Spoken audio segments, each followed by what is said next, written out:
Hey guys, and welcome to Cool Vision. In this video we're going to be talking about New York City. Some call it the least American city. No wonder 55% of households don't have a car here. It's the most populous city in the US with a population of 8.8 million and 20 million people living in the metro area. Let's learn more about New York.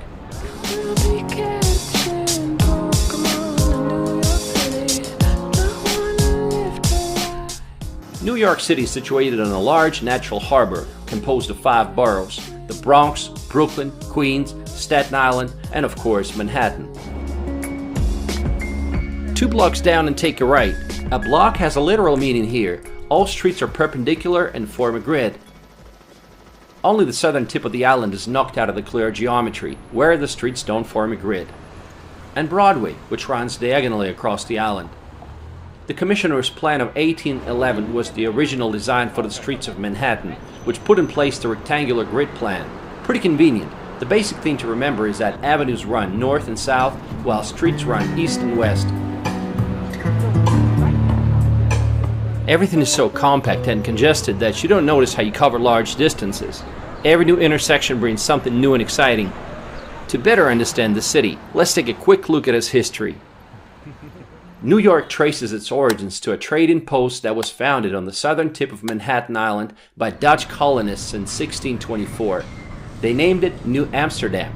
40 years later, in 1664, it came under English control and was renamed New York, after King Charles II of England granted the lands to his brother, the Duke of York. Then comes Independence War and the signing of a peace treaty.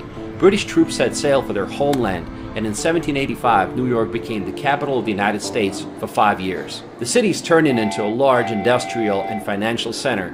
Manhattan is being developed further up north, with giant bridges and the first skyscrapers. The New York Stock Exchange is overtaking the London one. Over the course of the 19th century, New York City's population grew from 60,000 to 3.4 million.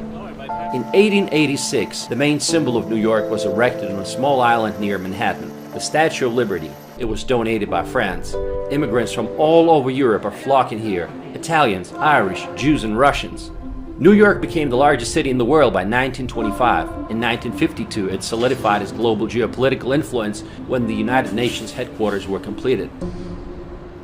Let's take a look at the 5 boroughs, and let's start with Manhattan.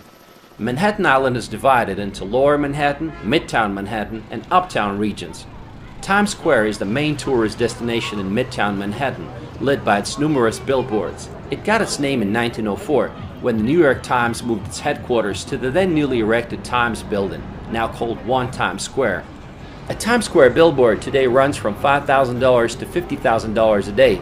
This place is always super crowded day and night, but honestly it's much more impressive at night. It's just fun sitting there and watching the people and all the ads running around. If you like large crowds and street performances, you're going to enjoy it. It lives up to its name, the city that never sleeps.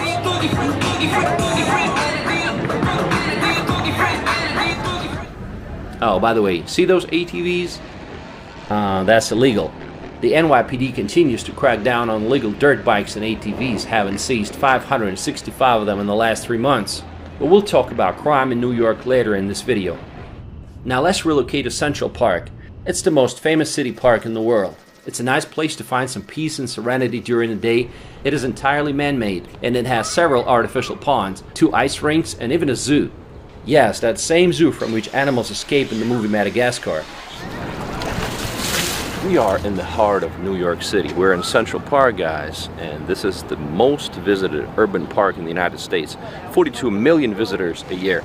On top of that, it's the most popular location for filming movies, and that's why I'm filming my video here. Central Park has everything: street musicians, sports grounds, horse-drawn carriages, and even such unique historic monuments which you don't expect to find here, like the obelisk, also known as Cleopatra's Needle, that was brought from Egypt, and it's roughly 3,500 years old. There is a wide variety of landscapes too, from meadows and woodlands to lawns, and there's always someone practicing yoga, meditating, or just reading books. We walked across the park from south to north and exited at the northern side, and this is where Harlem begins. An area with a rather dubious reputation. I know, people had been telling me it's fine, it's been gentrified, it's safe, In fact, the word gentrified is the most common word that I heard throughout my road trip in the US. There's no denying Harlem has improved, so you understand this is what it looked like in the 70s and the 80s. But even today, residents of East Harlem perceive crime as the biggest single concern. There are still many